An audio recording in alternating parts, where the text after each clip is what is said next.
কেমন আছেন সবাই? আশা করি যে যেখানে আছেন ভালো আছেন, সুস্থ আছেন। আমিও ভালো আছি আপনাদের ভালোবাসায়। পূর্ব মেদিনীপুর জেলার ছোট্ট একটি গ্রাম থেকে আমি সুষমা বলছি। আরও একবার স্বাগত জানাই আমার একটি ব্লগ ভিডিওতে। আজ অনেক সকাল থেকে ঘুম থেকে উঠেছি, ভোর 4:30টার দিকে।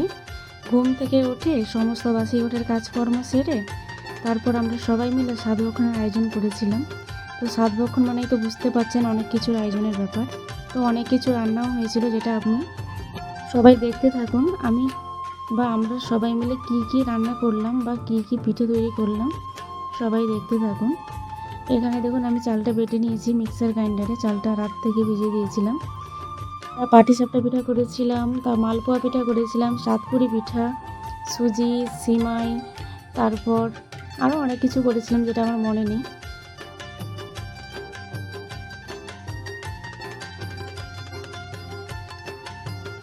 আর এখানে এটা মালপোয়া পিঠা হবে বলে সেটাকে ভালো করে মাখিয়ে নিচ্ছি। এক হাতে ক্যামেরা করছি তো এক হাতে মাখাচ্ছি, এই জন্য একটু অসুবিধা হচ্ছে বন্ধুরা।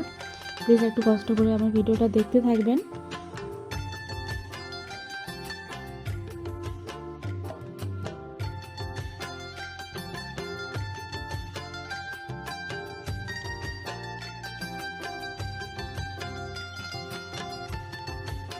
লুচিও করেছিলাম, তার সাথে করেছিলাম ছোলার ডাল। লুচি আর ছোলার ডাল সকালে টিফিনের জন্য সবার খাওয়ার জন্য ব্যবস্থাটা করা হয়েছিল। আর দেখুন, আর কে কে লুচি ছোলার ডাল খেতে ভালোবাসো প্লিজ একটু কমেন্ট করে জানাবে। এখানে ছোলার ডালটা কত সুন্দর করে ফুটছে দেখুন। আর এই হচ্ছে আমার ছোট যার আজকে সাধভক্ষণের অনুষ্ঠান। আজকে যেহেতু প্রথম সাধভক্ষণ হচ্ছে, তাই আমাদের বাড়ির নিয়ম অনুসারে প্রথমে সস্তান করাতে হয়, তাই ব্রাহ্মণ ঠাকুর ঘরে ডেকে এনে সস্তান করানো হয়েছিল। তার ভিডিওটা একটু করেছি।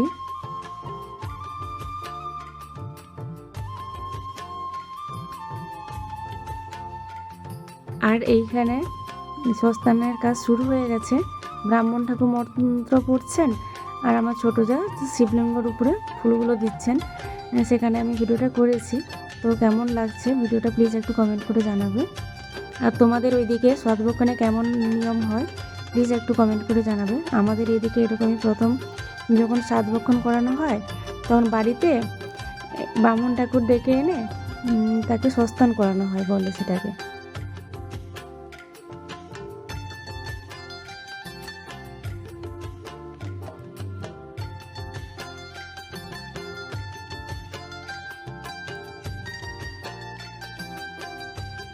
আর সমস্ত কিছু আয়োজন করেছিলাম আমি, মানে সমস্ত কিছু গুছিয়ে আয়োজন করেছিলাম আমি, ফল টলও কেটেছি সমস্ত কিছু।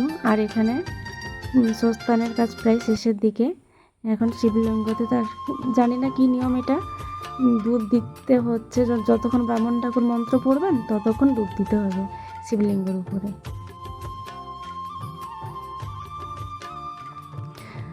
তো প্রায় সস্তানের কাজ প্রায় শেষের দিকে।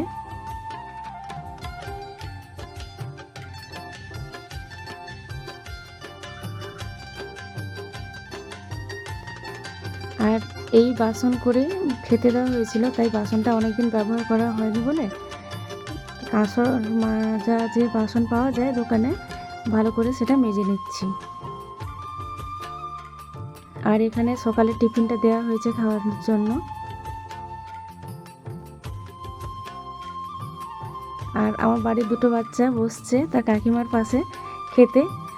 আর ছেলেটা যে দেখছেন, ছেলেটা হচ্ছে ওনারই ছেলে, আর মেয়েটা হচ্ছে আমার মেজো জায়ের মেয়ে।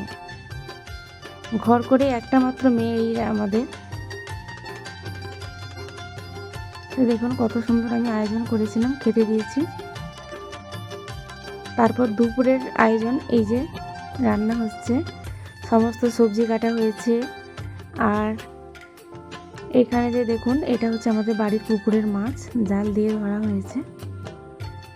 তো সস্তানের দিন আমাদের মাংস টাংস হয় না, মাছের উপর দিয়েই করা হয়। আর আজকের দিনে রসুনটাও কাটা হবে না, আদা দিয়েই তরকারি হবে, আদা আর পেঁয়াজ।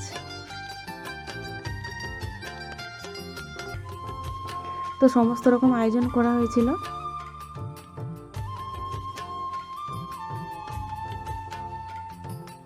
আর লাস্টের মেনুতে পায়েস ছিল, পায়েসটাও করা হয়েছিল।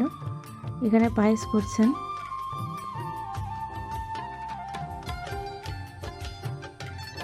দুপুরের মেনুটা দেখুন, এই যে কত সুন্দর করে আমি ডেকোরেশন করেছিলাম। তো হয়তো ঠিকমতো করতে পারিনি, হয়তো এর মধ্যে ভুল ত্রুটিও থাকতে পারে, তাহলে প্লিজ একটু ক্ষমা করে দিবেন। আর দেখুন আমি 12 রকমের রান্না করেছিলাম, শুধু আমি বলে আমি নয়, আমার বাড়ির সবাই মিলে আমরা আয়োজন করেছিলাম। ঠিক আছে, এবার প্রথম থেকে ভিডিওটি কেমন লাগলো প্লিজ একটু কমেন্ট করে জানাবেন। আর যদি ভিডিওর মাঝে যদি ভুল থাকে তাহলে প্লিজ এক ক্ষমা করে দেবেন। আর সবাইকে আজকের মতো টাটা। সবাই ভালো থাকবেন, সুস্থ থাকবেন, অল টাইম হ্যাপি থাকবে, কেমন?